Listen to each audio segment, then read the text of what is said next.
বাসায় মেহমান এলে বা বিকেলে চায়ের সাথে বা বাচ্চার স্কুলের টিফিনে যারা অল্প সময়ে নাস্তা তৈরি করে দিতে চান তাদের জন্যই আজকের এই রেসিপিটি। মাত্র 2টি উপকরণে একদম সহজ একটি রেসিপি শেয়ার করব, তাই ভিডিওটি না টেনে সম্পূর্ণ দেখবেন যাতে সব স্টেপগুলো খুব ভালো করে বুঝতে পারেন।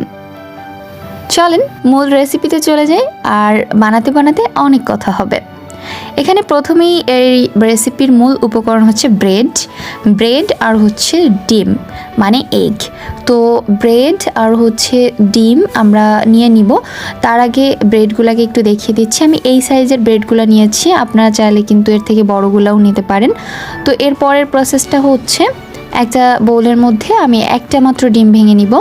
আপনারা আপনাদের প্রয়োজন অনুযায়ী বাড়িয়ে কমিয়ে নিতে পারেন, বাট আমি একটা ডিম দিয়ে 8 পিচের মতো ব্রেড করে দেখাবো।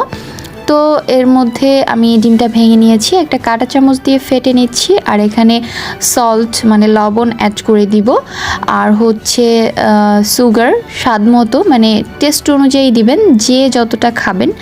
চিনিটা আসলে বলার কিছু নেই এখানে, মানে মিষ্টিটা সবসময় নিজের পছন্দ মতো দিবেন।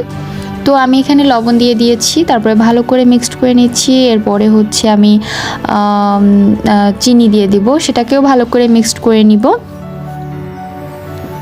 এবার খুব ভালো করে মিশিয়ে নিচ্ছি। আর এই পর্যন্ত আমি যা যা দিয়েছি আমি সব কিছু উল্লেখ করেছি। এখন আমি এর মধ্যে 1 টেবিল চামচ পাউডার মিল্ক দিচ্ছি, আর পাউডার মিল্কটা হচ্ছে অবশ্যই দিতে হবে। এরপরে আমি খুব ভালো করে সব কিছু মিশিয়ে নিচ্ছি। এক পর্যায়ে আমার মেশানো হয়ে গিয়েছে, এখন হচ্ছে একদম স্মুথ একটা ব্যাটারের মতো হয়ে গিয়েছে। এখন আমরা ব্রেডগুলোকে এর মধ্যে ভিজিয়ে নিব। তার আগে বলছি এখানে আমি আরও একটা উপকরণ নিচ্ছি, সেটা হচ্ছে ব্রেড ক্রাম্ব। আর এই রেসিপিতে কিন্তু অবশ্যই ব্রেড ক্রাম্বটা লাগবে, আর এটাকে স্কিপও করতে পারেন, সমস্যা নেই, তবে এটা দিলে কিন্তু অনেক মজার হবে, যেটা ভিডিও শেষে দেখতে পারবেন। তো আমি একটা ব্রেড নিয়ে নিয়েছি, আর ব্রেডটাকে এভাবে একটু চুবিয়ে নিচ্ছি। এরপরে আমি ব্রেড ক্রাম্বের মধ্যে এটাকে একটু গড়িয়ে নেব। তো আমি ব্রেড ক্রাম্বের মধ্যে এটাকে সুন্দর করে একটু গড়িয়ে নিচ্ছি, যাতে করে চারপাশে বা দুপাশে খুব ভালো করে ব্রেড ক্রাম্বটা লেগে যায়, সেইভাবেই একটু করতে হবে। হাত দিয়েও করতে পারেন, কোনো সমস্যা নেই। এভাবে করে আমি সবগুলো করে নিচ্ছি। সবগুলো করে নেওয়া হয়ে গেছে, এখন চলে যাব এগুলো ফ্রাই করতে। আর এদিকে আমি চুলাতে আগে থেকেই একটা প্যান বসিয়ে তেল গরম করতে দিয়েছিলাম। এখন এই গরম তেলের মধ্যে আমি এক এক করে ব্রেডগুলোকে দিয়ে দিব। আর দর্শক এখনই বলছি, যারা এখন আমার চ্যানেলটিকে সাবস্ক্রাইব করেননি প্লিজ সাবস্ক্রাইব করবেন, আর যারা ফেসবুকে দেখছেন অবশ্যই পেজটিকে ফলো করে দেবেন। আর হ্যাঁ, অবশ্যই আপনার মূল্যবান মতামতটি লিখবেন কমেন্ট বক্সে। এরপরে বেশ কিছুক্ষণ আমি ফ্রাই করছি। তো মিডিয়াম আঁচে ফ্রাই করে দেখতে পাচ্ছেন খুব ব্রাউনিশ একটা কালার চলে এসেছে, আর দেখতে কিন্তু হেভি ইয়াম্মি দেখাচ্ছে। তো এরপরে এখন দুই সাইডেই খুব ভালো করে কালার চলে এসেছে দেখতে পেলাম, উল্টে পাল্টে নিয়েছিলাম আমি। তো এরপরে এখন আমি একটা একটা করে তুলে নিব, আর দেখতেই পাচ্ছেন কত সুন্দর।